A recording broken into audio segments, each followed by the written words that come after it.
Hey, what is up, guys? Rayshiox75 here, and today I'm going to bring you Call of Duty tips and tricks, and mainly talking about Black Ops 2 here, but these can work in any Call of Duty, mostly.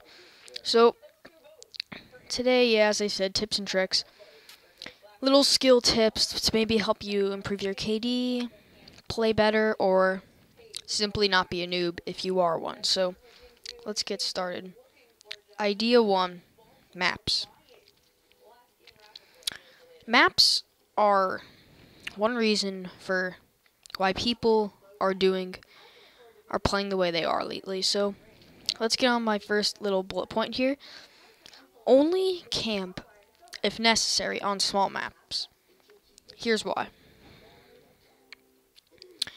In small maps, if you rush, there isn't a lot of space for you to generally hide because the other team can see you almost perfectly. For example, on Nuketown, you run in front of the green house, or whatever colored house is now in Nuketown 2025. You run in front of it, and the other team, if they simply are still on the side of their house, they can clearly see you, or if they're inside the house, they can look through the sniper scope and clearly see you and clearly get a kill on you. And on a small map like that, I would go to the side and go to one of the cars on the side and simply go prone if you wanted to camp, but I still recommend you don't camp unless that is your play style, which I'll get into with my last reason later. And on maps, if you're on a big map, like let's say a carrier, well, it's not huge, but it's pretty big, run the perimeter of the big maps. Running in the middle of a map is a big no-no. The reason it is a big no-no is because if you're running in the middle of a map, all the people on the high elevated areas, such as in carrier, like those ramps and the plane, they're gonna have an advantage point, and when you're at the lower elevation and in the center of the action, you're not gonna be able to branch out onto the perimeter without them noticing your movement or shooting at you or killing you because they have the advantage of height.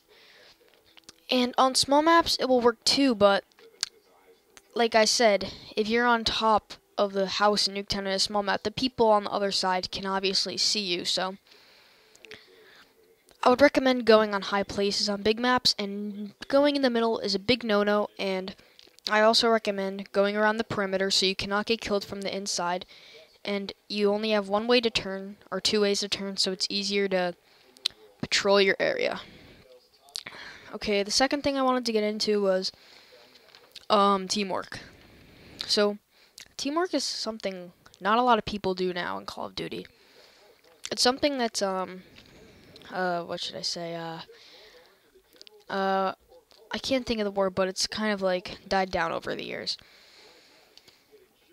Mainly teamwork was used in like MW2, COD 4, COD 3, COD World at War, and then it kind of stopped with all like the campers, rushers, and all that. So teamwork is a very important aspect in Call of Duty. So if you don't have a team, just gather some of your friends from school. Maybe they could come to your house, or you can go on Xbox Live with them.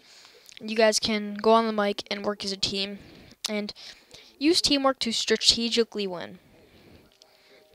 By that I mean, for an example, like, let's say you're in domination. Each team member could cover a flag in domination and inform each other what is happening so everyone knows what is up to date on every part of the map, so they don't have to go out and risk their lives when the other person is already doing the job they're supposed to be. Meaning, if one person's covering C, the person covering C could tell the person covering B, alright, we're all clear over here, no need for backup. And B could be like, okay, and let's say B needed backup. He could get one of his people from who's covering C to go over and back him up, and then they'll have the advantage of teamwork there, if you see what I mean. So teamwork is very important. It's almost mandatory in Call of Duty, and I would call it essential, mandatory, whatever you may call it. It makes the game a lot easier and also a lot more fun, because Call of Duty, in my opinion, is not fun when you're really playing alone. And well, this gameplay is combat training, so my Xbox Live was screwing up, so I had to do a combat training thing. Well, not combat training, just local split screen, but anyway. Yeah, also, for example, if you're in, like, search and destroy, split up and tell one person to, like, go in the back, one to, like, patrol the front area, one to patrol, like, the perimeter, so everyone is in a spot where they can cover.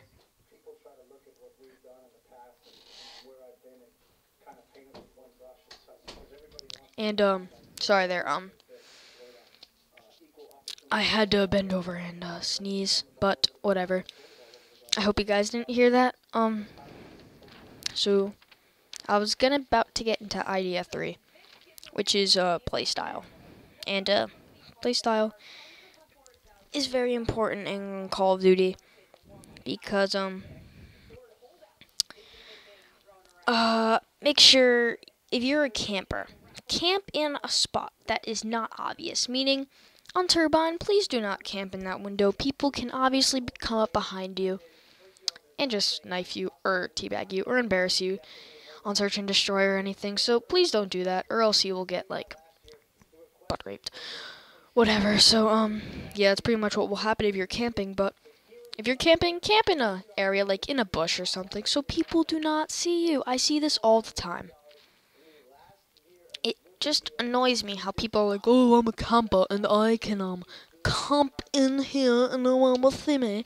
But guess what? Everyone's gonna freaking see you, because you are out in the open, in the middle of the map, raid, in the little thing area, the middle area, the divider between the two spawns, whatever it's called, and also, rush only when you have cover near you. Don't rush in the middle of a map.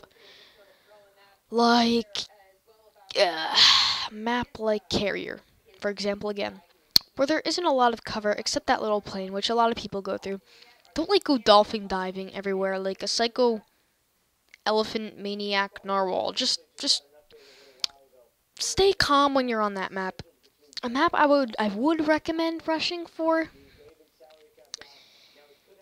is Drone, because you could rush through the sides, rush through the middle. There's little cover points, and there's that little ladder with the circle area. So that's the only time I would do that. The last playstyle I wanted to talk about is patrol your general area. Patrolling your general area will be a lot easier for you, and it will make the game a lot easier. So that is my tips and tricks for today. I hope you all enjoy it. If you want more tips and tricks on anything, please comment, like, or subscribe. Thank you for watching the video, and I'll see you guys later. Ratiox75 is out.